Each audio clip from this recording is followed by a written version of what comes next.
So I'm here with Jessica Uelmen, who's the Program Manager for Mobile Nanodegrees here at Udacity. Thank you so much for talking to us today. Happy to be here, my pleasure. So the first thing I wanted to ask you was that there's this trend in technology that the technology industry tends to be very male-oriented, and there's this perception that therefore any educational technology that comes out of the technology industry will also be oriented towards more male-style ways of learning. So what can we do when we're designing educational technology to make sure that we're not preserving this trend of it being by men for men? Mm-hmm. Yeah, it's a really tough question and a tough thing to address, but I think it really starts with awareness, which is great to be here and talking about it already. But really scrutinizing and looking at what's being designed, looking at things through a neutral lens, or then even getting feedback from women or from other teachers. Education as a field is primarily dominated by women, so it's kind of interesting that EdTech then becomes more male skewed. So I think if there's a way to sort of start blending those worlds, we'll get to a little more diverse pool. Yeah, that makes a lot of sense. I actually hadn't thought about that before, but you're right that we have technology that's very male-oriented, but teaching tends to be very female-oriented, and so there's a lot of great overlap there and a lot of chance for collaboration as long as we actually go out and do it. Absolutely. And talking to teachers, I think, is something that anyone designing educational technology needs to do more of anyway. Yes. And so now we kind of kill two birds with one stone. Yep. But given that we're probably not going to change the entire industry in the next 4 months, for the students currently in the class, what are some considerations they should make when they're developing their tools besides possibly going out and talking to teachers? Mm-hmm. Are there any things they can keep in mind? I think maybe just even surveying the landscape. I mean, there's also, people do a lot of efforts for putting educational technology solutions towards women. And a lot of times, unfortunately, that's like making it pink. So let's not make it pink, okay? But looking at those solutions, maybe seeing what they're doing and seeing how it might be able to adapt to what they're building.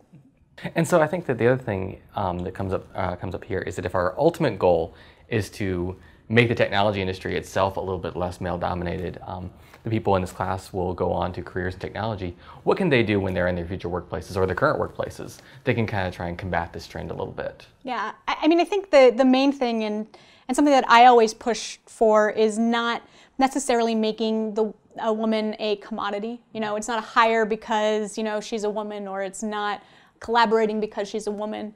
And it's a very difficult thing to do, because if you look at the percentages and it's like, wow, there's not a whole lot of women here, we need to hire women. But that's not always the best solution. And then when there are women in the workplace and maybe in leadership roles, making their impact more visible externally and internally will sort of help fill that role model role that we're always talking about. We need more women in tech role models. But doing so will then hopefully inspire more people to pursue that as a field. Yeah, and I think there's a very interesting alignment there between what we deal with in industry and what we actually deal with here in the OMS program.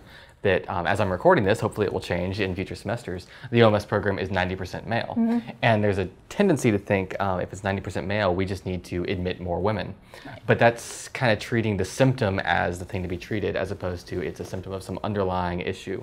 And here the issue is appeal to women, or if there are any obstacles that we're not really considering that apply more to women than men, resolving those obstacles as opposed to just, changing admission criteria or something like that. So. And I think then also making things a little bit more welcoming, or breaking down those like a girl stereotypes. One of the things that always pops into my head is I majored in electrical engineering, and so we had to take physics classes, and it was my sophomore year, and we were in a physics study group. It was me and a bunch of guys, because that's the way it goes, and I was helping them solve each of the problems, and I was doing a lot of the teaching, and one of the guys piped up and said, "Hey, are we gonna let the girl teach us how it's done?" And comments like that doesn't really make for a welcoming environment. And it's a very benign comment, right? It's not meant to be hurtful, but it is uncomfortable. Yeah. So just try to be aware of those types of comments. Yeah, it plays on some kind of assumption that the assumption is really what needs to be addressed. The comment might be harmless, but what it's perpetuating is not. So. Yes, absolutely. Well, great. Well, thank you so much for talking to us today. Yeah, my pleasure. Always happy to talk.